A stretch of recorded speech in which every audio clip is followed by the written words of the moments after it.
60, 20, 50 എത്ര വയസ്സായാലും മരിക്കാൻ കിടക്കുന്ന ഒരു മയ്യിത്ത് അയാളുടെ മുമ്പിൽ പോയിട്ട് എല്ലാ ആളുകളും പറയും ലാ ഇലാഹ ഇല്ലല്ലാഹ് എന്ന് പറ. ഉപ്പയാണെങ്കിൽ ഉപ്പാ നിങ്ങൾ ലാ ഇലാഹ ഇല്ലല്ലാഹ് എന്ന് പറ ഉപ്പാ. മക്കളാണെങ്കിൽ മക്കളോട് പറയും മോനെ ലാ ഇലാഹ ഇല്ലല്ലാഹ് എന്ന് പറ. അങ്ങനെ കൂട്ടത്തിലുള്ള എല്ലാവരും ലാ ഇലാഹ ഇല്ലല്ലാഹ് എന്ന് ചൊല്ലാൻ പറയും. നല്ലവരായ ആളുകളാണെങ്കിൽ മരണസമയത്ത് ലാ ഇലാഹ ഇല്ലല്ലാഹ് എന്ന് ചൊല്ലി മരിക്കാനുള്ള തൗഫീഖ് അവർക്കുണ്ടാകും. അങ്ങനെ മരിച്ചാൽ അവർ സ്വർഗ്ഗത്തിലുമാണ്. മോശക്കാരായ ആളുകൾക്ക് ഒരു പക്ഷെ ചെല്ലാൻ കഴിഞ്ഞൊള്ളുന്നില്ല. ഇനി ചെല്ലില്ല എന്ന് പറഞ്ഞ എല്ലാവരും മോശക്കാരല്ല, ചെല്ലിവരൊക്കെ രക്ഷപ്പെടുന്ന ഉറപ്പാണ്. ചെല്ലില്ല എന്ന് പറഞ്ഞ എല്ലാവരും മോശക്കാരുമല്ല. അല്ലാഹു നമ്മെ രക്ഷപ്പെടുത്തുമാറാവട്ടെ. അവസാനമായി ഉച്ചരിക്കേണ്ടതും ലാ ഇലാഹ ഇല്ലല്ലാഹയാണ്. ഒരിക്കൽ അല്ലാഹുവിന്റെ ഹബീബിന്റെ സമീപത്തേക്ക് കുറച്ച് സ്വഹാബാക്കൾ കടന്നു വരികയുണ്ടായി. യാ റസൂലല്ലാഹ്, ഒരു സഹോദരൻ, ഒരു ചെറുപ്പക്കാരൻ മരണപ്പെടാനിരിക്കുകയാണ്, അവസാന ശ്വാസം വലിക്കുകയാണ്. ഞങ്ങളെല്ലാവരും ലാ ഇലാഹ ഇല്ലല്ലാഹ് എന്ന് ചൊല്ലിക്കൊടുക്കുന്നുണ്ട്, പക്ഷേ അദ്ദേഹത്തിന് അത് ചെല്ലാൻ കഴിയുന്നില്ല. നബി തങ്ങളെ നിങ്ങളൊന്ന് വരണമെന്ന് പറഞ്ഞു. ആ സമയത്താണ് അല്ലാഹുവിന്റെ ഹബീബായ റസൂലുള്ളാഹി സ്വല്ലല്ലാഹു അലൈഹി വസല്ലമ തങ്ങൾ ചോദിച്ചത്, അയാൾ ജീവിക്കുന്ന സമയത്ത് ലാ ഇലാഹ ഇല്ലല്ലാഹ് എന്ന് ചൊല്ലിയവരാണോ? ജീവിക്കുന്ന കാലത്ത് ചൊല്ലിയിട്ടുണ്ടോ? നിങ്ങളൊക്കെ വിചാരിക്കുന്നുണ്ടാകും ഇതൊക്കെ പുഷ്പം പോലെ ചെല്ലാമെന്ന്. പുഷ്പം പോലെ ഒന്നും ചെല്ലാൻ കഴിയില്ല മുമ്പ്. നിങ്ങളെ മരണസമയത്ത് പുഷ്പം പോലെ ലാ ഇലാഹ ഇല്ലല്ലാഹ് ചെല്ലാനും കഴിയില്ല. ഇപ്പൊ നിങ്ങൾ ചെല്ലിയോ എങ്കിൽ നിങ്ങൾക്ക് മരിക്കുമ്പോൾ ചെല്ലാൻ കഴിയും. ഇപ്പൊ എത്രത്തോളം ചെല്ലുന്നുണ്ടെങ്കിലും മരിക്കുമ്പോൾ ചെല്ലാൻ കഴിയും. നിങ്ങൾക്ക് ബോധമില്ലെങ്കിലും അബോധാവസ്ഥയിലും നിങ്ങൾ നിങ്ങളുടെ തസ്ബീഹ് മാല ഇങ്ങനെ നോക്കും.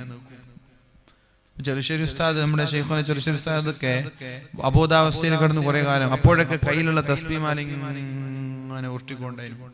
എന്റെ മോശം മരണപ്പെടുന്നതിന് തൊട്ട് മുമ്പൊക്കെ രാത്രി ഇങ്ങനെ ഉറക്ക പറയാ. വീട്ടുകാരൊക്കെ പേടിച്ച് തൊണ്ട പൊട്ടി പോകുമോ എന്ന് പേടിച്ചു. അബോധാവസ്ഥയിലാണ്. തൊണ്ട പൊട്ടി പോകുമോ എന്ന് പേടിച്ചിട്ട് നിങ്ങൾ ചെല്ലണ്ട, ഒന്ന് ഉറങ്ങുന്ന് പറഞ്ഞിട്ടുണ്ട് വീട്ടുകാർ. മരണപ്പെടുന്ന സമയത്ത് ലാ ഇലാഹ ഇല്ലല്ലാഹ് പറഞ്ഞു മരിച്ച ആളാണ് എന്റെ മോശം. കുറച്ചു മുമ്പ് 1 വർഷമായിട്ടില്ല മരണപ്പെട്ടിട്ട്, 4 മാസമായിട്ടില്ല. അപ്പൊ ഞാൻ പറഞ്ഞു വരുന്നത്, നമ്മൾ ജീവിതത്തിൽ ചെല്ലിയിട്ടുണ്ടെങ്കിൽ നമ്മൾക്ക് അങ്ങനെ ചെല്ലിയിട്ട് മരിക്കാൻ കഴിയുള്ളൂ. ജീവിതത്തിൽ ചെല്ലാതെ അതൊക്കെ വലിയ വിഷയമാണ്, അതൊക്കെ ഞാൻ ചെല്ലൂലെന്നൊക്കെ പറഞ്ഞാൽ ചെല്ലാൻ കഴിയില്ല. അങ്ങനെ അവസാനമായി മഹാനായ റസൂലുള്ളാഹി സ്വല്ലല്ലാഹു അലൈഹി വസല്ലമ തങ്ങൾ അയാളുടെ സമീപത്തേക്ക് എത്തി. നബി തങ്ങളും പറഞ്ഞു, യാ ഗുലാം ഖുൽ ലാ ഇലാഹ ഇല്ലല്ലാഹ്, മോനെ നീ ലാ ഇലാഹ ഇല്ലല്ലാഹ് എന്ന് ചൊല്ലു മോനെ എന്ന് പറഞ്ഞു. അമ്മോൻ പറഞ്ഞു, നബിയെ എനിക്ക് ചെല്ലണം എന്നുള്ള ആഗ്രഹമുണ്ട്. ലാ അസ്തതിഉ അൻ അഖൂലഹ, അത് പറയാൻ എനിക്ക് കഴിയുന്നില്ല നബിയെ, പറയണമെന്ന് ആഗ്രഹമുണ്ട്, നാവ് വഴങ്ങുന്നില്ല. അപ്പൊ നബി തങ്ങൾ ചോദിച്ചു, എന്തേ നീ ജീവിതത്തിൽ വല്ല തെറ്റുകളും ചെയ്തിട്ടുണ്ടോ? അദ്ദേഹം പറഞ്ഞു, നബിയെ ഞാൻ എന്റെ ഉമ്മയോട് മോശമായി പെരുമാറിയിട്ടുണ്ട്, എന്റെ ഉമ്മയോട് ഞാൻ അപമര്യാദയായി പെരുമാറിയിട്ടുണ്ട്, അതുകൊണ്ടായിരിക്കും നബിയെ. മറ്റുള്ളതൊക്കെ സംസാരിക്കാൻ കഴിയുന്നുണ്ട്, അതാ ഞാൻ പറഞ്ഞു പറയാൻ കഴിയില്ല. ഇതൊക്കെ സംസാരിക്കുന്നുണ്ട് ഇയാള്. ഞാൻ ഉമ്മയോട് മോശമായി പെരുമാറി എന്നൊക്കെ ഇയാളാ പറഞ്ഞത്. എന്നാൽ അയാൾക്ക് ലാ ഇലാഹ ഇല്ലല്ലാഹ് ചെല്ലാൻ കഴിയുന്നില്ല. അതാ പറഞ്ഞത് ജീവിതത്തിൽ ചെല്ലിയാലേ മരണസമയത്ത് കഴിയുള്ളൂ, പുഷ്പം പോലെ ചെല്ലാനൊന്നും കഴിയില്ല. ഉമ്മ ജീവിച്ചിരിപ്പുണ്ടോ? ഉണ്ട് നബിയെ.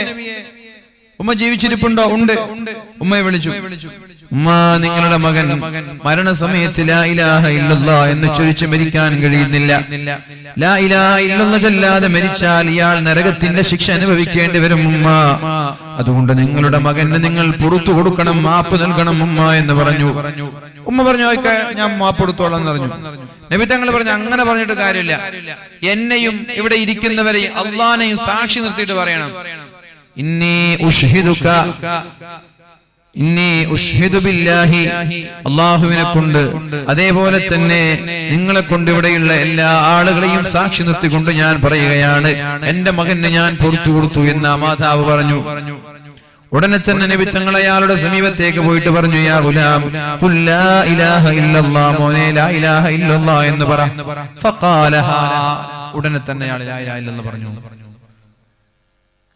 ഉടനെ പറഞ്ഞു. അപ്പൊ നബി തങ്ങൾ പറഞ്ഞു, അൽഹംദുലില്ലാഹ് അല്ലദീ അൻഖദഹു ബി മിനന്നാർ, ഞാൻ കാരണം ഒരാൾ നരകത്തിൽ നിന്ന് രക്ഷപ്പെട്ടല്ലോ, അൽഹംദുലില്ലാഹ്, ഞാൻ കാരണം ഒരാൾ നരകത്തിൽ നിന്ന് രക്ഷപ്പെട്ടല്ലോ, അൽഹംദുലില്ലാഹ്. എല്ലാവർക്കും ചൊല്ലാൻ കഴിയില്ല. ചില ആളുകൾക്ക് ചെല്ലാൻ കഴിയും. എല്ലാവരും കൂടിയിട്ടിട്ട് ലാ ഇലാഹ ഇല്ലല്ലാഹ് ലാ ഇലാഹ ഇല്ലല്ലാഹ് ചെല്ലാൻ കഴിയില്ല. ചില ആളുകൾ മരണസമയത്ത് ലാ ഇലാഹ ഇല്ലല്ലാഹ് എന്ന് ചൊല്ലുമ്പോൾ അയാൾ പറയാ ഹുവ ഫീ സഖർ, ഹുവ ഫീ സഖർ, ഹുവ ഫീ സഖർ എന്ന് പറഞ്ഞാൽ അയാൾ നരകത്തിലാണ്, അയാൾ നരകത്തിലാണ്, അയാൾ നരകത്തിലാണ് എന്നുള്ള പരിശുദ്ധമായ ഖുർആനിന്റെ ആയത്ത് ഇങ്ങനെ ആവർത്തിക്കുക. ഒരാളോട് പറഞ്ഞു ഖുൽ ലാ ഇലാഹ ഇല്ലല്ലാഹ് ഫഖാല, അയാൾ പറഞ്ഞു ലാ അസ്തതിഉ അൻ നഖൂലഹാ, എനിക്കത് പറയാൻ കഴിയുന്നില്ല, എനിക്കത് പറയാൻ കഴിയുന്നില്ല ഒരാള്. രണ്ടാമത്തെ ഒരാളോട് പറഞ്ഞു ഖുൽ ലാ ഇലാഹ ഇല്ലല്ലാഹ് ഫജഅല യഖൂൽ അദ്ദാറുൽ ഫുലാനിയ അസ്ലിഹു ഫീഹാ കദാ വൽ ബുസ്താനുൽ ഫുലാനി ഇഫ്അലു ഫീഹി കദാ, അഥവാ തന്റെ ബിസിനസ് ആ വീട് അങ്ങനെ ആക്കണം, ഈ വീട് ഇങ്ങനെ ആക്കണം. ഇയാളോട് പറയുന്നത് ലാ ഇലാഹ ഇല്ലല്ലാഹ് എന്ന് പറയാനാണ്. ഇയാൾ പറയുന്നത് അയാളുടെ വീട് അങ്ങനെ ആക്കണം, ആ വീട് ഇങ്ങനെ ആക്കണം, ഈ തോട്ടം ഇങ്ങനെ ആക്കണം, ആ സ്ഥലത്തുള്ള കച്ചവടം അങ്ങനെ ആക്കണം. അയാൾ ജീവിതത്തിൽ അതേ പറഞ്ഞിട്ടുള്ളൂ, ലാ ഇലാഹ ഇല്ലല്ലാഹ് പറഞ്ഞിട്ടില്ല. അതുകൊണ്ട് മരിക്കുമ്പോൾ അത് പറയാനും കഴിയുന്നില്ല. വേറെ ആൾ പറഞ്ഞു ഖുൽ ലാ ഇലാഹ ഇല്ലല്ലാഹ് എന്ന്. അപ്പൊ അയാൾ ഫജഅല, അദ്ദേഹം ഇങ്ങനെ പാട്ട് പാടാൻ തുടങ്ങി, ഏതോ ഒരു സിനിമ പാട്ട് ഇങ്ങനെ പാടിയിട്ട് അയാൾ മരിച്ചു എന്നാണ്. വേറെ ഒരാളോട് പറഞ്ഞു ഖുൽ ലാ ഇലാഹ ഇല്ലല്ലാഹ് ലാ ഇലാഹ ഇല്ലല്ലാഹ് എന്ന് ചൊല്ലാൻ പറഞ്ഞു. അയാൾ പറഞ്ഞു വമാ യൻഫഉനി മാ തഖൂൽ വലം അദഅ മഅസിയതൻ ഇല്ലാ റകിബ്തുഹാ, നിങ്ങൾ പറഞ്ഞൊന്നും എനിക്ക് ചൊല്ലാൻ കഴിയില്ല, എനിക്കതൊന്നും ഉപകരിക്കുന്നില്ല, ഞാൻ ജീവിതത്തിൽ ഒരു തെറ്റും ഞാൻ ജീവിതത്തിൽ ചെയ്യാതിരുന്നിട്ടില്ല. സുമ്മ മാത, അങ്ങനെ പറഞ്ഞിട്ട് അയാൾ മരണപ്പെട്ടു പോയി. വേറൊരാളോട് പറഞ്ഞു ഖുൽ ലാ ഇലാഹ ഇല്ലല്ലാഹ്, അയാൾ പറഞ്ഞു വമാ അരിഫു അന്നി സ്വല്ലൈതു ലില്ലാഹി സ്വലാത്തൻ, ഞാൻ ജീവിതത്തിൽ ഒരു സ്വലാത്ത്, ഒരു നിസ്കാരം പോലും നിസ്കരിച്ചിട്ടില്ല. വമാ യുഗ്നി അന്നി, നിങ്ങൾ പറഞ്ഞു ലാ ഇലാഹ ഇല്ലല്ലാഹ് കൊണ്ട് എനിക്ക് ഒരു ഉപകാരം ഉണ്ടാവില്ല. സുമ്മ മാത, അയാൾ അങ്ങനെ മരിച്ചുപോയി. വേറൊരാളോട് പറഞ്ഞു ഖുൽ ലാ ഇലാഹ ഇല്ലല്ലാഹ് ലാ ഇലാഹ ഇല്ലല്ലാഹ് ചൊല്ലാൻ പറഞ്ഞു. അയാൾ പറഞ്ഞു ഹുവ കാഫിർ, ഹുവ കാഫിറുൻ ബിമാ തഖൂൽ, നിങ്ങൾ പറയുന്നത് അയാൾ നിഷേധിക്കുന്നുണ്ട്. സുമ്മ മാത, അങ്ങനെ മരണപ്പെട്ടു പോയി. വേറൊരാൾ പറഞ്ഞു ഖുൽ ലാ ഇലാഹ ഇല്ലല്ലാഹ് എന്ന്.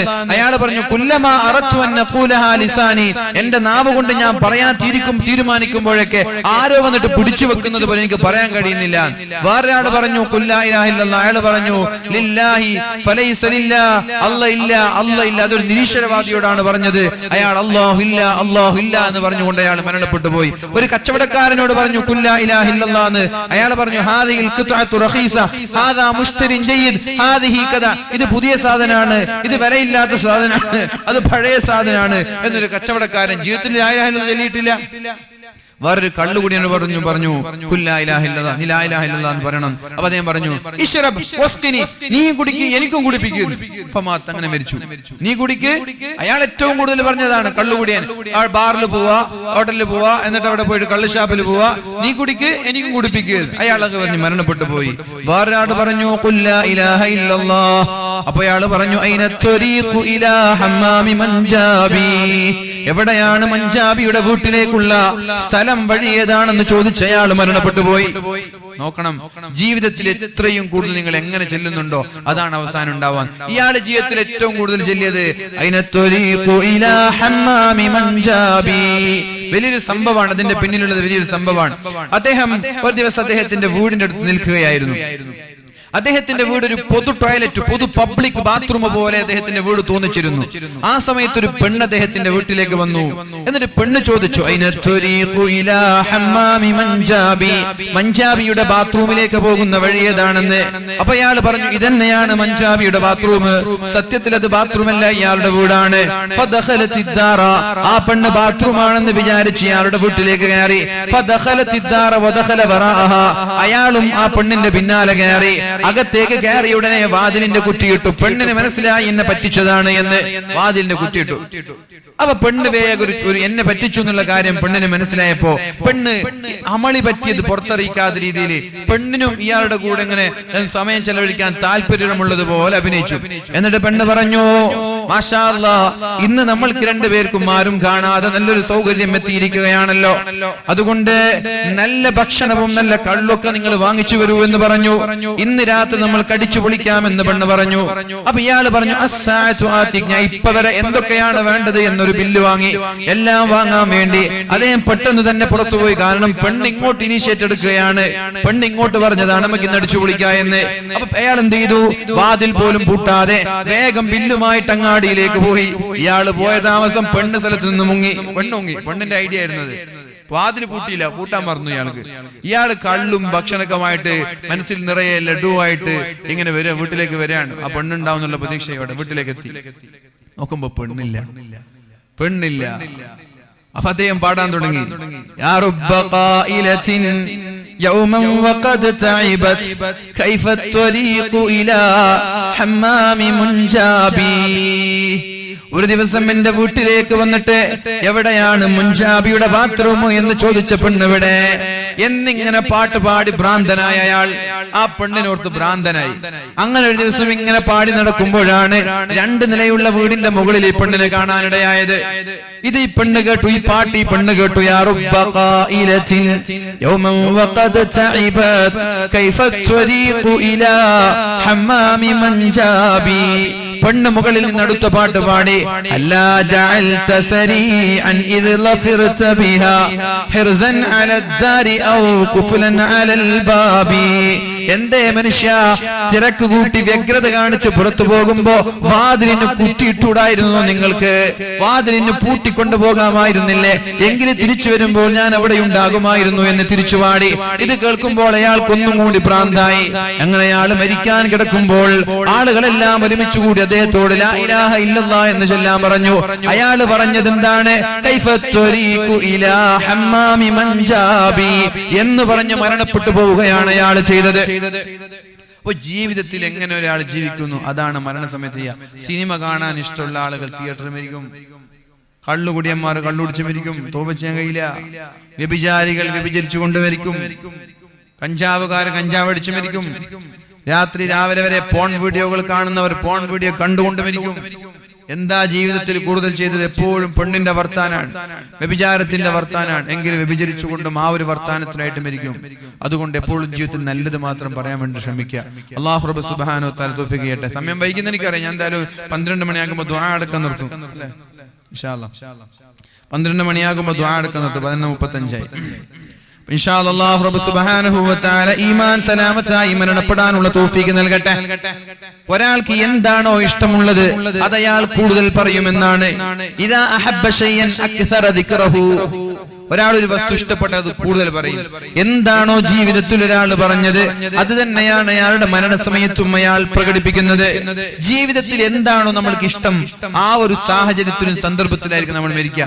ഖുർആൻ ഇഷ്ടമുള്ളവർ ഖുർആൻ ഓതി മരിക്കും, സുജൂദ് ഇഷ്ടമുള്ളവർ സുജൂദിൽ കിടന്ന് മരിക്കും, നിസ്കാരം ഇഷ്ടമുള്ളവർ നിസ്കാരത്തിൽ മരിക്കും, പള്ളി ഇഷ്ടമുള്ളവർ പള്ളിയിൽ മരിക്കും. അല്ലാഹു തൗഫീഖ് ചെയ്യട്ടെ. അപ്പൊ ഞാൻ പറഞ്ഞു വരുന്ന ഒരാൾ അവസാനമായി പറയുന്നതും ലാ ഇലാഹ ഇല്ലല്ലാഹ് എന്ന വാക്കാണ്. ദിക്റാണ് മനുഷ്യന്റെ ജീവിതം. ഇനി അയാൾ മരിച്ചു കഴിഞ്ഞു, അയാൾ മരിച്ചു കഴിഞ്ഞല്ലോ. മരിച്ചു കഴിഞ്ഞാൽ എന്താ ഉള്ളത്? ദിക്റന്നല്ലേ. മരിച്ചു കഴിഞ്ഞിട്ട് ഒരു തുണി, വെള്ള തുണി മുകളിലിടും. നാട്ടുകാരെല്ലാം വന്നാൽ ഓതുന്നത് യാസീനാണ്. കുളിപ്പിക്കുന്നുണ്ട്, കുളിപ്പിച്ചു കഴിഞ്ഞാലും യാസീന്. പള്ളിയിലേക്ക് പോകുമ്പോൾ ദിക്റ്. എന്നിട്ട് പള്ളിയുടെ മുമ്പിൽ മയ്യിത്ത് വെച്ചിട്ട് ഖബറിലേക്ക് മണ്ണ് വാരി എറിയുമ്പോൾ അല്ലാഹുമ്മ സബ്ബിതുഹു ഇൻദ സുആൽ. അത് കഴിഞ്ഞിട്ട് അവസാനം യാസീൻ ഓതിയിട്ടാണ് വീട്ടിലേക്ക് പോകുന്നത്. ജനിച്ച ഉടനെ ആളുകൾ, അടുത്തുള്ള ആളുകൾ ചെവിയിലൂടെ ബാങ്ക് കൊടുത്തു. അവസാനമായി നാട്ടുകാർ എല്ലാരും കൂടി യാസീനോദ് ദുആ ചെയ്തിട്ട് ഖബറിൽ വെച്ച് മണ്ണിൽ മൂടിയിട്ട് തിരിച്ചു വരികയാണ്. ഒരു മനുഷ്യന്റെ ജീവിതം മുഴുവനും ദിക്റുകളാണ്. ഇത് തുടക്കം മുതൽ ഒടുക്കം വരെ. ഇനി ഒരു ദിവസത്തെ കഥ ഞാൻ പറയാം. ഇത് ജനിച്ചതും മരിച്ചതും ഞാൻ പറഞ്ഞത്. ഇനി ഒരു ദിവസത്തെ കഥ പറയാം. രാവിലെ ഒരാൾ എങ്ങനെയാണ് എണീക്കുന്നത് എന്നല്ല, എങ്ങനെയാണ് എണീക്കേണ്ടത്. എങ്ങനെ എണീക്കേണ്ടത്? അൽഹംദുലില്ലാഹില്ലദീ അഹ്യാനി ബഅദമാ അമാതനി വഇലൈഹിൻ നുശൂർ. ദിക്ർ ചൊല്ലിയിട്ടാണ് ഒരു മുസ്ലിം രാവിലെ ഉണരേണ്ടത്. ചൊല്ലിയില്ലെങ്കിൽ നിങ്ങളുടെ നഷ്ടമാണ്. അങ്ങനെ ഉണരേണ്ടത് അങ്ങനെയാ. ചൊല്ലിയില്ലെങ്കിൽ ആർക്കാണ് ഇഷ്ടം? നിങ്ങൾക്കാണ് ഇഷ്ടം. ഞാൻ പറഞ്ഞല്ലോ, വമൻ അഅറള അൻ ദിക്രി ഫഇന്ന ലഹു മഈശതൻ ദൻകാ. ആരാണോ എന്റെ ദിക്റിൽ നിന്ന് മാറി നിൽക്കുന്നത്, എന്റെ സ്മരണയിൽ നിന്ന് ആരാണോ മാറി നിൽക്കുന്നത്, അവർക്ക് ഞാൻ വളരെ കുടുസായ ജീവിതമാണ് നൽകുന്നത്. അഥവാ രാവിലെ എണീക്കുമ്പോൾ ഒരാൾ ഈ ദിക്ർ ചൊല്ലിയില്ലെങ്കിൽ അന്നത്തെ ദിവസത്തിൽ അയാൾക്ക് എന്തെന്നില്ലാത്തൊരു കൺജസ്റ്റഡ് ഫീൽ ചെയ്യും, എന്തെന്നില്ലാത്തൊരു കുടുസ് ഫീൽ ചെയ്യുമെന്നാണ്. എല്ലാവരും രാവിലെ എണീക്കേണ്ടത് എങ്ങനെ? അൽഹംദുലില്ലാഹില്ലദീ അഹ്യാനി ബഅദമാ അമാതനി വഇലൈഹിൻ നുശൂർ. എണീറ്റിട്ട് കഴിഞ്ഞു. ഓക്കേ, ഫസ്റ്റ് സ്റ്റെപ്പ് അതാണ്. അടുത്തത് ബാത്റൂമിലേക്ക് പോവാണ്. എണീച്ചിട്ട് ബാത്റൂമിൽ പോവാണ്. വലത് കാല് വെച്ചിട്ടല്ലേ ബാത്റൂമിൽ പോവേണ്ടത്, അല്ലേ? നല്ലോണം തലാട്ടിക്കോളി. വലത് കാല് വെച്ചിട്ടല്ലേ ബാത്റൂമിൽ പോകേണ്ടത്, അല്ലേ? നല്ല തലാട്ടലാണ്. എന്ത് മനുഷ്യന്മാരും പള്ളിക്ക് വലത് കാലച്ചുകാരുണ്ട്. പള്ളിയും വീടൊക്കെ ഒരുപോലെ മഹത്വം ഉണ്ട് ഇസ്ലാമില്. പള്ളിക്ക് കയറുമ്പോൾ വലത് കാല് വെക്കണം, പുറത്തു വരുമ്പോൾ ഇടത് കാല് വെക്കണം, വീട്ടിൽ കയറുമ്പോൾ വലത് കാല് വെക്കണം, തിരിച്ചു വരുമ്പോൾ ഇടത് കാല് വെക്കണം. ഹജ്ജിന് പോവാണെങ്കിൽ വരെ വീട്ടിൽ നിന്ന് ഇറങ്ങുമ്പോൾ ഇടത് കാല് വെക്കണം. മനസ്സിലായോ? പള്ളിക്കും വീടിനൊക്കെ ഇസ്ലാം തുല്യമായ സ്ഥാനം നൽകുന്നുണ്ട്. ഒരു മനുഷ്യന്റെ സൗഭാഗ്യത്തിൽ അള്ളാഹു എണ്ണിയത് ഒന്ന് പെണ്ണാണ്.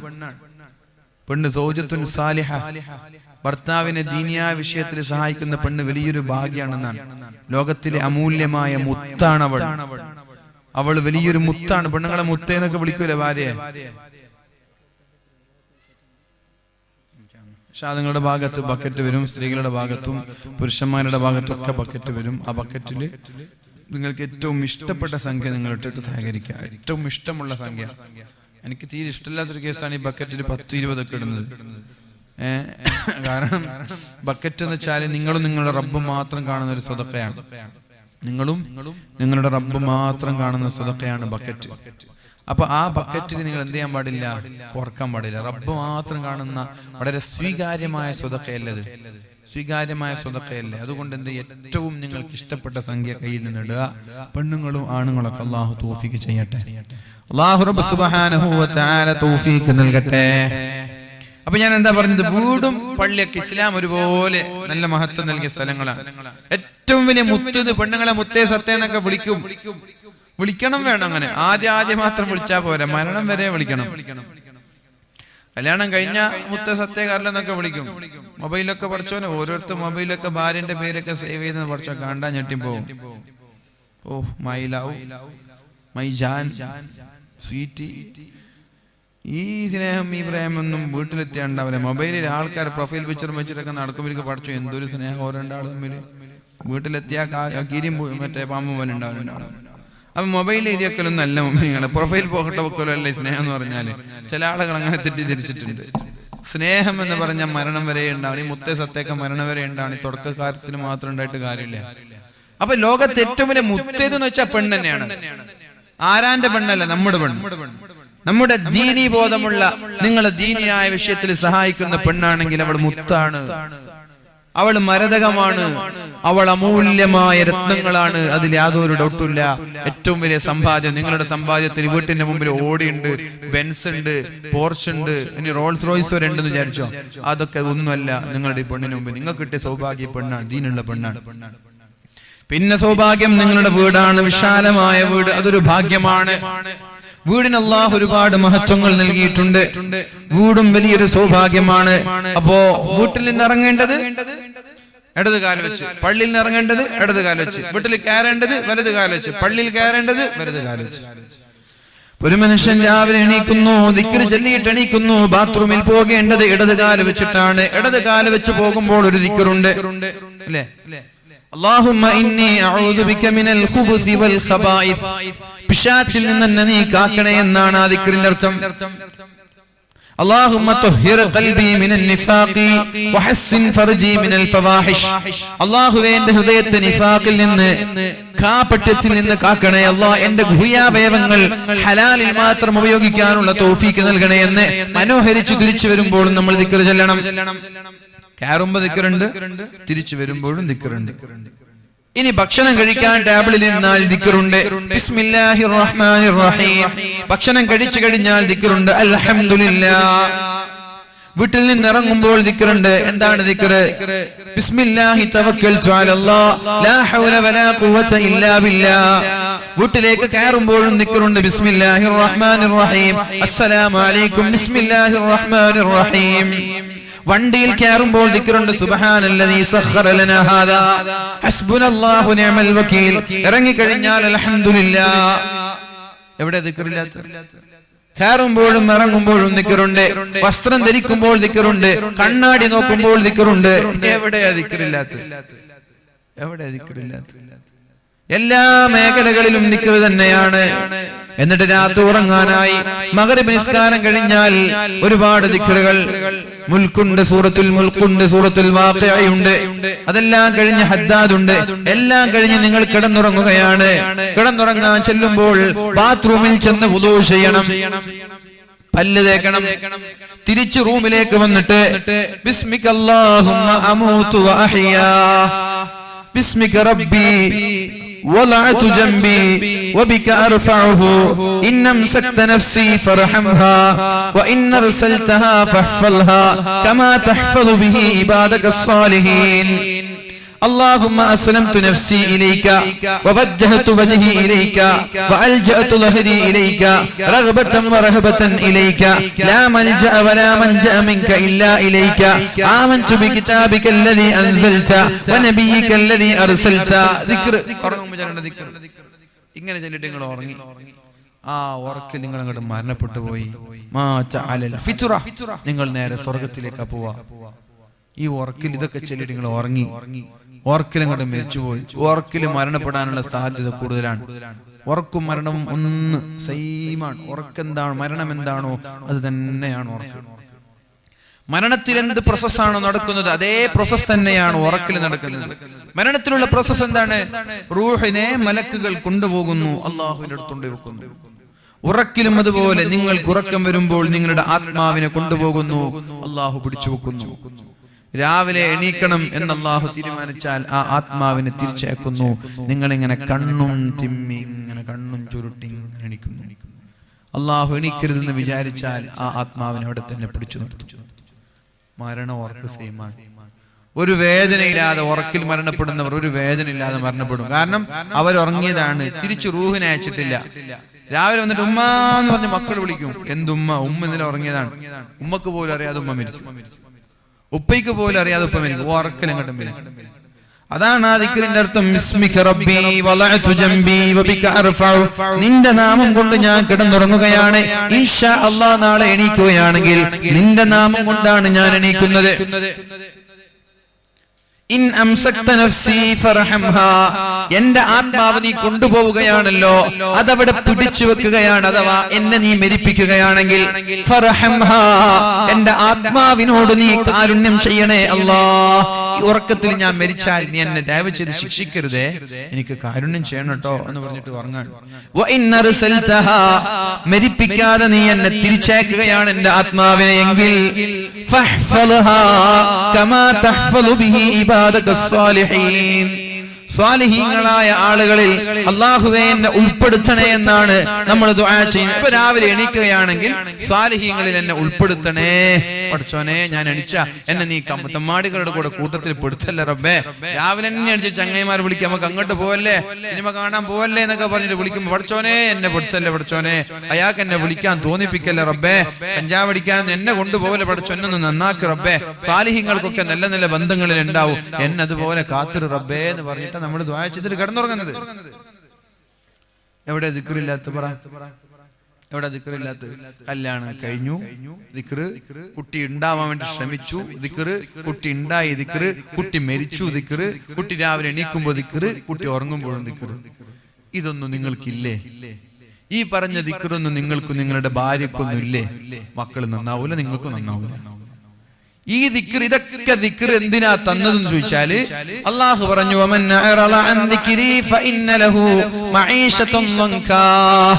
ആരാണോ എന്റെ ദിക്റിൽ നിന്ന് മാറി നിൽക്കുന്നത്, ഈ ദിക്റുകളൊന്നും ജീവിതത്തിൽ ഇല്ലാതെ നിങ്ങൾ സ്വന്തം ഇഷ്ടപ്രകാരം തോന്നിയതുപോലെ ജീവിക്കുകയാണെങ്കിൽ വളരെ ഭാരമേറിയ കുടുസായ ടെൻഷൻ നിറഞ്ഞ ജീവിതത്തിൽ സുഖം എന്തെന്നറിയാത്ത ജീവിതമായിരിക്കും നിങ്ങൾക്കുണ്ടാകുന്നത്. അത് മാത്രമല്ല, നാളെ മഹ്ശറയിലെത്തിയാൽ അതിനേക്കാളും വലിയ പ്രയാസങ്ങളാണ് നിങ്ങൾ നേരിടാനുള്ളത്. കണ്ണ് പൊട്ടന്മാരായിട്ടാണ് നിങ്ങൾ അവിടേക്ക് പോകുന്നത്.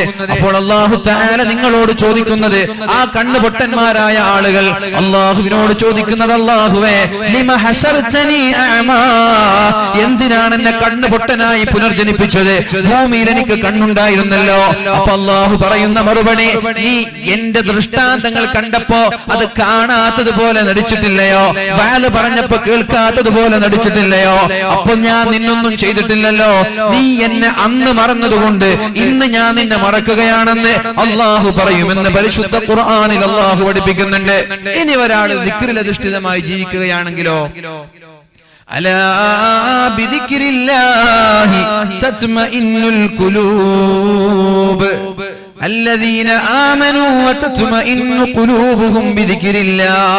ഓ സത്യവിശ്വാസികളെ, നിങ്ങളുടെ ജീവിതത്തിൽ സമാധാനം ഉണ്ടാകുന്നത്, നിങ്ങളുടെ ജീവിതത്തിൽ സന്തോഷം ഉണ്ടാകുന്നത് അല്ലാഹുവിന്റെ ദിക്ർ കൊണ്ട് മാത്രമാണ്. അലാ നിങ്ങൾ അറിയണേ, ബിദിക്രില്ലാഹി തത്മഇന്നുൽ ഖുലൂബ്. അല്ലാഹുവിന്റെ ദിക്ർ ഉണ്ടെങ്കിൽ ജീവിതത്തിൽ നിങ്ങൾക്ക് ടെൻഷൻ ഉണ്ടാവില്ല എന്നാണ് അല്ലാഹു തആല പരിശുദ്ധ ഖുർആനിൽ പറഞ്ഞത്. അല്ലദീന ആമനൂ വഅമിലുസ് സ്വാലിഹാത്ത്, അല്ലാഹുവിൽ വിശ്വസിക്കുകയും സൽപ്രവർത്തനങ്ങൾ ചെയ്യുകയും ചെയ്യുന്നവർ, തൂബാ ലഹും വഹുസ്നു മആബ്, അവർക്ക് അഭിവാദ്യങ്ങൾ, അവർക്ക് സ്വാഗതം, അവർക്ക് പേടിക്കാനില്ല. തൂബാ ലഹും വഹുസ്നു മആബ്. ഇനി ഒരു മനുഷ്യന്റെ രാവിലെ ഇങ്ങനെ ആവണം. ഞാനൊരു ദിവസം ഒരു മനുഷ്യന് എങ്ങനെ രാവിലെ മുതൽ വൈകുന്നേരം വേണമെന്ന് ചുരുക്കി പറഞ്ഞ് ഞാൻ നിർത്താം. സമയം മൈക്ക് നല്ല ഉഷാറാണ്. ഇയാളോട് ഞാൻ പറഞ്ഞു, എനിക്ക് മൈക്കിന്റെ സെറ്റപ്പ് ഒന്നും എനിക്കറിയില്ല, എന്താ മൈക്ക് എന്റെ ഓപ്പറേറ്റിംഗ് സിസ്റ്റം ഒന്നും എനിക്കറിയില്ല. അപ്പൊ ഞാനൊരു ഓപ്പറേറ്ററോട് പറഞ്ഞു, ഞാൻ എന്താ പറയണ, എനിക്ക് നല്ല ഇഷ്ടപ്പെട്ട ഒരു ഓപ്പറേറ്റർ പറഞ്ഞു, അടുത്ത എവിടെങ്കിലും പോയാൽ ഞാൻ എന്താ സംഘാടക മൈക്ക് ഓപ്പറേറ്ററോട് പറയണ്ടെന്ന് ചോദിച്ചു. അപ്പൊ അയാൾ എന്നോട് പറഞ്ഞു, നിങ്ങളൊരു 3 സ്റ്റെപ്പ് ഡിലേ കൊടുക്കാൻ പറയും, സൗണ്ട് ഒന്ന് ഷാർപ്പ് ചെയ്യാൻ പറയും, എങ്കിലും ഓക്കെ. പറഞ്ഞ് തെറ്റുണ്ടോ? ഇല്ലല്ലോ, അങ്ങനല്ലേ. എനിക്ക് സത്യത്തിൽ ഡിലേ അറിയില്ല, എനിക്ക് സത്യത്തിൽ ഷാർപ്പ് അറിയില്ല. അയാൾ പറഞ്ഞതുപോലെ ഞാൻ എല്ലാ ഓപ്പറേറ്ററെ അടുത്ത് വിളിച്ചിട്ട് ആദ്യം പറഞ്ഞു, നിങ്ങളോട് അങ്ങനെ ആദ്യം പറഞ്ഞു, അടുത്ത് വിളിച്ചിട്ട് മൂപ്പരോട് പറഞ്ഞു. മൂപ്പർക്ക് അത് തിരിയുന്നത് കൊണ്ട് മൂപ്പര് പോയ ഉടനെ മാറ്റം ഉണ്ടായി മൈക്കില്, അല്ലെ? ആദ്യം ഉണ്ടായ മൈക്കല്ല, മൂപ്പര് ചെയ്തപ്പോ മൈക്കില് മാറ്റം ഉണ്ടായി, കേൾക്കാനും സുഖമായി, പറയാനും സുഖമായി. ഇത് ഞാൻ എല്ലാ ഓപ്പറേറ്ററോടും പോയിട്ട് പറയും. ആദ്യം ആൾ ഒരിക്കൽ വിളിക്കും, 2 തവണ വിളിച്ചാൽ 3 തവണ വിളിക്കും. എന്നിട്ടും ഒരു ചുക്കും അറിയാത്ത ഓപ്പറേറ്റർമാരുണ്ടാവും, ഒരു ചുക്കും അറിയാത്ത ഓപ്പറേറ്റർമാര്. അവരോട് ചിലപ്പോൾ നമ്മ ഈ വലിയ സദസ്സുകളൊക്കെ ആണെങ്കിൽ ഒരുപാട് ആളുകൾക്ക് ഉണ്ടാവും ചില സദസ്സുകളിൽ. അപ്പൊ അവിടെയൊക്കെ പോയാൽ നമുക്ക് നല്ല പ്രസംഗിക്കാൻ ഒരു ആവേശമുണ്ട്. ആളുകൾ ഉണ്ടാകുമ്പോൾ മൈക്ക് ശരിയില്ലെങ്കിൽ ഭയങ്കര ടെൻഷനായി പോകും. നമ്മൾ നല്ല ഒരുങ്ങിപ്പോയ പ്രഭാഷണങ്ങളിലൊക്കെ മൈക്ക് മോശമായാലും ആകെ നിരാശനാവും, ടെൻഷനാവും. അപ്പൊ നമ്മൾ ചൂടാവും. അപ്പോഴോട്ട് സ്വാഭാവികം 2-3 വട്ടമൊക്കെ പറഞ്ഞിട്ട് ശരിയാക്കിയില്ലെങ്കിൽ, നിങ്ങൾ അറിയുന്നില്ലെങ്കിൽ അറിയുന്ന ആളോട് വിളിച്ചു ചോദിക്കുമോ എന്നെല്ലാം പറയും. അറിയുന്ന ആളൊന്ന് വിളിച്ചു ചോദിച്ചോ, വളരെ സ്നേഹത്തോടെ തന്നെ പറഞ്ഞു, അറിയുന്ന ആളോട് ചോദിച്ചിട്ടൊന്ന് ശരിയാക്കി തന്നേന്നാ പറഞ്ഞു. അത് ചിലപ്പോൾ ഓപ്പറേറ്റർമാർക്ക് ഇഷ്ടപ്പെടുന്നില്ല. ഇതേപോലെ ഇയാളോട് പറഞ്ഞ പോലെ എല്ലാവരോടും ഞാൻ പറയാം. അപ്പൊ അറിയുന്ന ആളെ ചെയ്യും, അറിയാത്ത ആളുകൾ ഇങ്ങനെ ചിരിക്കും. ഇന്നിപ്പോ ഞാൻ ഒരു പരിപാടി, മാണിവസ്ഥാന്റെ പരിപാടി എന്നൊക്കെ വിളിച്ചൊരു പരിപാടിക്ക് ഞാൻ പോയിട്ട് വന്നു. അവിടെ പോയപ്പോ പടച്ചോനെ മൈക്കിന്റെ കഥ, ഞാൻ ആ 10-20 മിനിറ്റ് സംസാരിച്ചത് എനിക്കും തിരിയുന്നില്ല, അവിടുത്തെ ആളുകൾക്ക് ആർക്കും തിരിയുന്നില്ല. ഓപ്പറേറ്ററിനെ വിളിച്ചിട്ട് പറഞ്ഞു, ഇങ്ങനെയൊക്കെയാണ് സംഭവം, നിങ്ങൾക്ക് അറിയോ? ആ ചങ്ങായിക്ക് ഒന്നും അറിയില്ല. അവസാനം ഞാൻ പറഞ്ഞു, നീ മോണിറ്റർ ഓഫ് ചെയ്യും. ഞാൻ ആ സൗണ്ട് കേട്ടിട്ട് ഞാൻ പ്രസംഗിച്ചോ, ഇത് വേണ്ട, ഓഫ് ചെയ്തിട്ട് എന്റെ കൂടെയുള്ള എനിക്ക് മെസ്സേജ് അയച്ചു, പുറത്തൊന്നും തിരിയുന്നില്ല, നിങ്ങൾ പ്രസംഗിക്കണ്ട. എന്റെ കൂടെയുള്ള എനിക്ക് മെസ്സേജ് അയച്ചു. എന്നിട്ട് ഞാൻ അവരോട് പറഞ്ഞു, സംഘാടകരോട് പറഞ്ഞു, ഈ മൈക്കിൽ എനിക്ക് പ്രസംഗിക്കാൻ കഴിയില്ല, എനിക്ക് കുറ്റം പറഞ്ഞിട്ട് കാര്യം, എനിക്ക് കഴിയില്ല പ്രസംഗിക്കാൻ, നിങ്ങൾ മാറ്റുന്നുണ്ടെങ്കിൽ ചേഞ്ച് ചെയ്യുന്നൊന്നും ചെയ്തോളൂ. അപ്പൊ അയാൾ എന്താ ചെയ്യുന്ന വെച്ചാൽ വേറൊരു ഓപ്പറേറ്ററെ കൊണ്ടുവന്നിട്ട് മാറ്റിച്ചു. സംഭവം എന്താണ് അവിടെ നടന്നതെന്ന് വെച്ചാല്, സ്ഥിരമായിട്ട് ആ ഓപ്പറേറ്ററാണ് മൈക്കവും സെറ്റെല്ലാം കൊണ്ടുവരുന്ന അയാളാണ്. ഇപ്പുറത്ത് കുറച്ച് പൈസ ലാഭം ഉണ്ടെന്ന് തോന്നിയപ്പോ അയാളെ ഒഴിവാക്കിയിട്ട് ഇയാളെ കൊണ്ടുവന്നു. നിങ്ങൾ ആലോചിച്ച് ഒരു കല്യാണം നടത്താൻ, ആ കല്യാണം നടത്തുന്ന സമയത്ത് നല്ല ലക്ഷങ്ങൾ ചെലവഴിച്ച് പന്തലും മിനിച്ചറും ഡെക്കറേഷനും ഒക്കെ ആയി, പച്ചയും ചോന്നയും പരവതാനൊക്കെ വിരിച്ചിട്ട് ആളുകളൊക്കെ ഒരുമിച്ച് കൂടിയിട്ട് അവസാനം വന്ന ആളുകൾ അങ്ങോട്ട് കണ്ണൂരിന്നും കോഴിക്കോടുന്നൊക്കെ വന്നിട്ട് ആൾക്ക് സാമ്പാറും ചോറ് കൊടുത്തു വിട്ട് എങ്ങനെ ഉണ്ടാവും? വന്ന ആൾക്ക് മട്ടൻ ബിരിയാണിയുള്ള, ചിക്കൻ ബിരിയാണിയുള്ള, ചിക്കൻ പൊരിച്ചില്ല, ഒന്നുമില്ല, ഒരു സാമ്പാറും ചോറ് കൊടുത്തു അങ്ങനെ ഉണ്ടാവും. പന്തലൊക്കെ ഉഷാറാ, വാലും സദസ്സും സജ്ജീകരണങ്ങളും ഉഷാറാ. മെയിന് വേണ്ട മൈക്കില്ല. അവിടെ മാത്രം സംഘാടകർ കഞ്ചൂസാക്കി, പിഷ്കാക്കി. സംഘാടകർ ഓപ്പറേറ്റർമാരുടെ സത്യത്തിൽ പറയാൻ പാടില്ല. സംഘാടകർ നല്ല പൈസ കൊടുത്ത് നല്ല ബോക്സ് കൊണ്ടുവന്നിട്ട് ഓപ്പറേറ്റർമാർ ക്യാഷും വാങ്ങിച്ചിട്ട് ഓപ്പറേറ്റ് ചെയ്തില്ലെങ്കിൽ അവരെ പറയണം. നല്ല സംഘാടകർ നല്ല ചെലവഴിച്ചു, നല്ല സൗണ്ട് സിസ്റ്റം, 30,000 വാട്ട്സ് സ്റ്റേജിൽ, നല്ല വാട്ട്സ് 5,000-6,000 വാട്ട്സ് സ്റ്റേജിലും വെച്ചു, നല്ല മൈക്ക് കൊണ്ടുവന്നു, ക്യാഷൊക്കെ ഒരു എണ്ണിട്ട് വാങ്ങിക്കാണ്. എന്നിട്ടൊരു ഓപ്പറേറ്റർ ചെയ്തിട്ടില്ലെങ്കിൽ ആരാ പറയേണ്ടത്? സംഘാടകരെയാണോ ഓപ്പറേറ്റർമാരാണോ? ആരാ പറയേണ്ടത്? ഇതാണ് സത്യത്തിൽ സംഭവിക്കുന്നത്. ഞാൻ എവിടെ പോയിട്ട് മൈക്കിന് കുറ്റം പറയുന്ന ആളൊന്നുമില്ല. എനിക്ക് മൈക്ക് നല്ല ഇഷ്ടപ്പെട്ട, നല്ല 2 മണിക്കൂർ 3 മണിക്കൂറൊക്കെ വേദ പറയാൻ ഇഷ്ടപ്പെടുന്ന ഒരാളാണ്. പിന്നെ ഞാൻ രാവിലെ വേറെ വേദ പറഞ്ഞാൽ എനിക്ക് ഒരു ക്ഷീണം ഉണ്ടാവില്ല.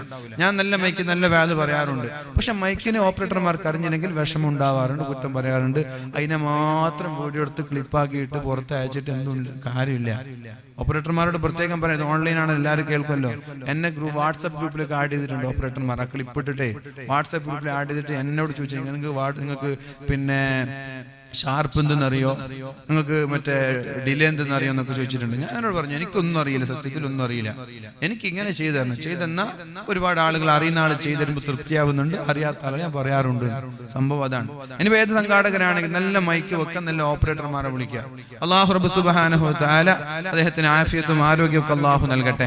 അപ്പൊ ഇതാണ് ഈ വിഷയം. മൈക്ക് ഉഷാറായില്ലെങ്കിൽ സ്വാഭാവികമായിട്ട് നിരാശ ഉണ്ടാവും. ഞാൻ സ്ഥലം പറയുന്നില്ല, ഒരു കാഞ്ഞങ്ങാട് ഭാഗത്തൊരു പരിപാടിക്ക് എത്രയോ ഒരു വർഷം മുമ്പ് എന്നെ വിളിച്ച് ബുക്ക് ചെയ്തൊരു പരിപാടിയാണ്.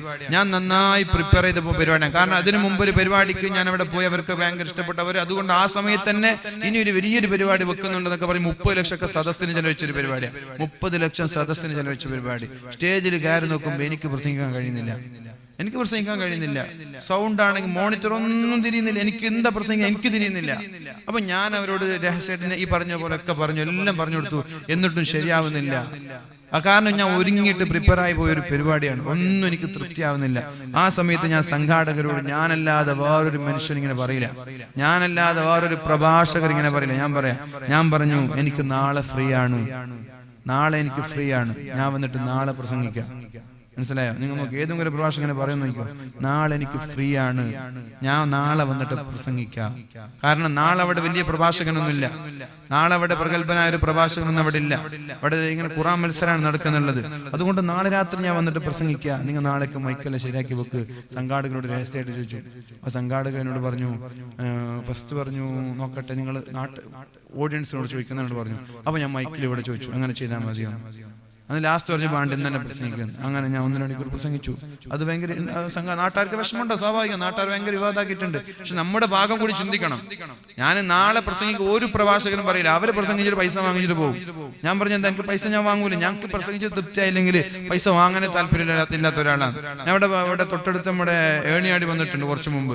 രാത്രി 11 മണിക്ക് മൈക്ക് തരാന്ന് പറഞ്ഞിട്ട് ഉപ്പളയിൽ ഒരു പരിപാടി 1.5 മണിക്കൂർ പ്രസംഗിച്ചിട്ട് 140 സ്പീഡിലും വന്നിട്ട് കൃത്യം 11 മണിക്ക് അവിടെ എത്തിയിട്ട് എനിക്ക് മൈക്ക് തന്നത് രാത്രി 3 മണിക്കാണ്.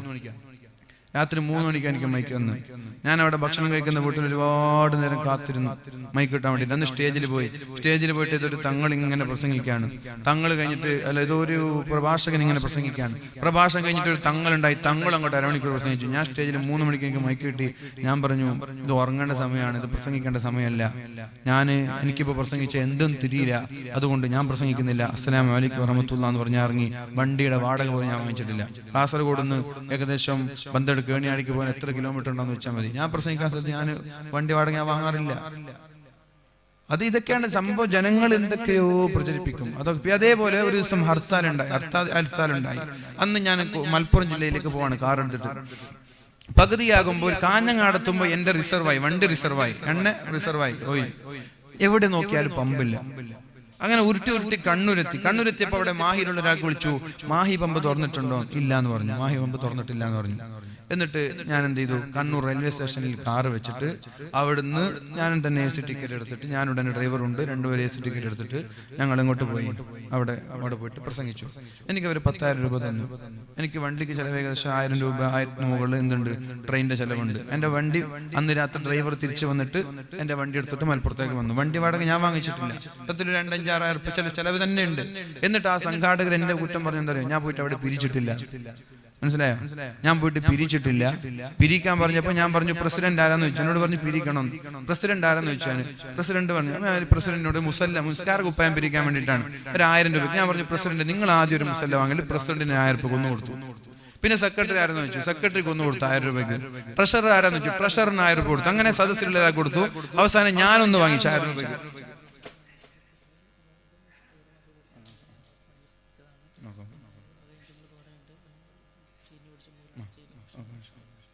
അപ്പോ ഞാൻ 1000 രൂപയ്ക്ക് ഞാനൊരു നിസ്കാര കുപ്പായം വാങ്ങിച്ചു. എന്റെ ഡ്രൈവർ കൂടെ വന്ന് അയാൾ ഒരു 1000 രൂപ വെച്ചു. എന്നിട്ട് അത് കഴിഞ്ഞിട്ട് അവരെന്താ പറഞ്ഞത്, നമുക്കെതിരെ ആരോപണമാണ്. അപ്പൊ നമ്മുടെ സയ്യിദ് അവർകൾ മന്ത്രിച്ച അല്ലെ മജ്ലിസുന്നൂറിൽ വെച്ച് മന്ത്രിച്ചും ഇവിടെ ഉണ്ടായിരുന്ന ഒരു തേന് നിങ്ങളുടെ സമീപത്തേക്ക് വരും. പെണ്ണുങ്ങളുടെ അടുത്തേക്ക് ആണുങ്ങളുടെ അടുത്തേക്കൊക്കെ വരും. ഇൻഷാല്ലാഹ് ഒരു 200 രൂപ വെച്ചിട്ട്, 200 ചെറിയ സംഖ്യയാണ്, 200 രൂപ വെച്ചിട്ട് ഇൻഷാല്ലാഹ് എല്ലാ ആളുകളും അത് വാങ്ങണമെന്ന് വളരെ സ്നേഹത്തോടെ പറയാം. അതുകൊണ്ട് ഞാൻ പറയുന്നത് സംഭവങ്ങൾ ഇങ്ങനെയൊക്കെയാണ്. ആളുകൾ പലതും പറയും. ആളുകൾ പറയുന്നൊന്നും കേട്ടൊരു കാര്യമില്ല. ആളുകൾ പലതും പറയുന്നു പറയാൻ കാരണം എത്രയോ സംഭവങ്ങൾ നിങ്ങൾക്ക് അറിയാം. ആളുകൾ അന്തം കൊന്തും ഇല്ലാത്തൊരു വിഷയങ്ങളാണ് പലരും പലതും പറയുന്നത്. ഒരു വിവരം ഉണ്ടാവില്ല, അതിനെക്കുറിച്ച് ഒരു ഐഡിയ ഉണ്ടാവില്ല. അതൊന്നും വിശ്വസിക്കുകയും ചെയ്യാം നിങ്ങൾ ആരെന്ത് പറഞ്ഞാലും. അപ്പൊ ഏതായാലും ഇൻഷാ അല്ലാഹ് പറഞ്ഞ മൈക്കൊക്കെ വളരെ ഉഷാറായിട്ടുണ്ട്, നല്ല മൈക്കാണ്. അൽഹംദുലില്ലാഹ്, അല്ലാഹു അദ്ദേഹത്തിന് ആഫിയത്ത് ആരോഗ്യം കൊടുക്കട്ടെ. ഇൻഷാ അല്ലാഹ് ഞാൻ എന്റെ വാക്കുകൾ ഉപസംഹരിക്കുകയാണ്. തേന് സ്ത്രീകളുടെ ഭാഗത്തും അതുപോലെ പുരുഷന്മാരുടെ ഭാഗത്തൊക്കെ തേന് വരും. അപ്പൊ എല്ലാവരും അത് വാങ്ങുക. എന്നിട്ട് ആത്മാർത്ഥമായിട്ട് നിങ്ങളൊരു 11 ഫാത്തിഹ ഓതിട്ട് ഊതിക്കോളൂതിൽ. 11 ഫാത്തിഹ എന്ന് പറഞ്ഞാൽ എല്ലാ രോഗത്തിനൊക്കെ ശിഫയാണ്. നിങ്ങൾ തന്നെ ആത്മാർത്ഥമായി വുളൂഅൊക്കെ ചെയ്തിട്ട് നല്ല ഇഖ്ലാസോട് കൂടി ഒരു 11 ഫാത്തിഹ ഓതി അതിലേക്ക് മന്ത്രിച്ചൂത, എന്നിട്ട് ശിഫ കിട്ടുമെന്നുള്ള ഉറച്ച വിശ്വാസത്തോടു കൂടി കുടിക്കുക. ഇൻഷാ അല്ലാഹ് നിങ്ങളുടെ എല്ലാ അസുഖങ്ങൾക്കും അല്ലാഹു ശിഫ നൽകട്ടെ. അപ്പോൾ നമ്മൾ അമൽ ചെയ്യുന്നതിനനുസരിച്ച് അല്ലാഹു തആല നമ്മൾക്ക് മഹത്വങ്ങളും സന്തോഷവും നൽകും. രാവിലെ എണീച്ച് ഈ ദിക്ർ ചൊല്ലി സുബ്ഹി നിസ്കരിക്കാൻ വേണ്ടി തഹജ്ജുദ് നിസ്കരിക്കുക. ഒരു മനുഷ്യന്റെ രാവിലെ എങ്ങനെയാവണമെന്ന് ഞാൻ നിർത്തുകയാണ്. ഇൻഷാ അല്ലാഹ് ഒരു മിനിറ്റ് കൊണ്ട് ഞാൻ ഓടിച്ചു വിടാം. രാവിലെ എങ്ങനെയാവണം നമ്മുടെ രാവിലെ ഒരു ദിവസം എങ്ങനെയാവണം? തഹജ്ജുദ് നിസ്കരിക്കാൻ നമ്മൾ എണീക്കണം. എന്നിട്ട് തഹജ്ജുദ് നിസ്കരിച്ച് സുബഹി വരെ ഖുർആൻ ഓതുകയും ദുആ ചെയ്യുകയും വേണം. സുബഹി നിസ്കാരം വീട്ടിൽ വെച്ച്, സുന്നത്ത് നിസ്കാരം വീട്ടിൽ വെച്ച് പുരുഷന്മാർ നിസ്കരിച്ച് ജമാഅത്തിന് വേണ്ടി പള്ളിയിൽ പോകണം. സ്ത്രീകൾ വീട്ടിൽ വെച്ച് നിസ്കരിക്കണം. അത് കഴിഞ്ഞാൽ സൂര്യനുദിക്കുന്നത് വരെ കിടന്നുറങ്ങാൻ പാടില്ല. സൂര്യനുദിക്കുന്നവരെ കിടന്നുറങ്ങാൻ പാടില്ല. ളുഹാ നിസ്കരിക്കുക. പിന്നെ ളുഹറും അസ്റും മഗ്രിബും ഇശാ ഒക്കെ ജമാഅത്തായി പള്ളിയിൽ പോയി സുന്നത്ത് ശേഷമുള്ളതൊക്കെ വീട്ടിൽ വെച്ച് നിസ്കരിച്ച് മഗ്രിബ് കഴിഞ്ഞാൽ മുൽക്കും വാഖിഅയും യാസീനൊക്കെ ഓതി ഹദ്ദാദിൽ എല്ലാവരും പങ്കെടുത്ത് വല്ല വുളൂഅൊക്കെ ചെയ്തിട്ട് നേരത്തെ കിടന്നുറങ്ങുക. ഈ ഒരു ചിട്ട എന്നും നമ്മുടെ ജീവിതത്തിൽ പകർത്തുക.